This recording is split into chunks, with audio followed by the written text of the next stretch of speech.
శ్లోకం చదివితే మొత్తం రామాయణం చదివిన ఫలితం వస్తుందంటండి. అందరికీ నమస్తే అండి. వాల్మీకి రాసిన రామాయణంలో మొత్తం 24,000 శ్లోకాలు ఉన్నాయండి. మరి మనం ఒక్క రోజులో ఈ 24,000 శ్లోకాలు చదవగలమా?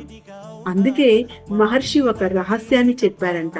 ఈ ఒక్క శ్లోకాన్ని పఠిస్తే చాలు మొత్తం రామాయణం చదివిన ఫలితం వస్తుందంట అని చెప్పారండి. ఇప్పుడు ఆ శ్లోకం ఏంటో చూద్దాము. ఆదౌ రామ తపోవనాది రగమనం హత్వా మృగం కాంచనం వైదేహి హరణం జటాయు మరణం సుగ్రీవ సంభాషణం వాలి నిగ్రహణం సముద్రతరణం లంకాపురీ దహనం పశ్చాత్ రావణ కుంభకర్ణహనం ఏతద్ది రామాయణం. ఈ ఒక్క శ్లోకములోనే రాముడు వనవాసానికి వెళ్ళినట్టు, సీతమ్మ బంగారు లేడిని చూసి కావాలంటే ఆయన దాన్ని సంహరించడం, సీతమ్మను ఎత్తుకుపోవటం, జటాయువు మరణించటం, సుగ్రీవుడితో స్నేహం, వాలిని సంహరించటం, సముద్రాన్ని దాటి లంకకు వెళ్ళటం, లంకను దహించటం, రావణాసురుని సంహారం అన్నీ సంక్షిప్తంగా ఉన్నాయండి.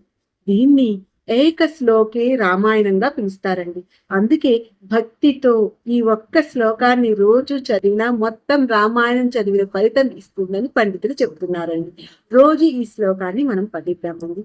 జై శ్రీరామ్.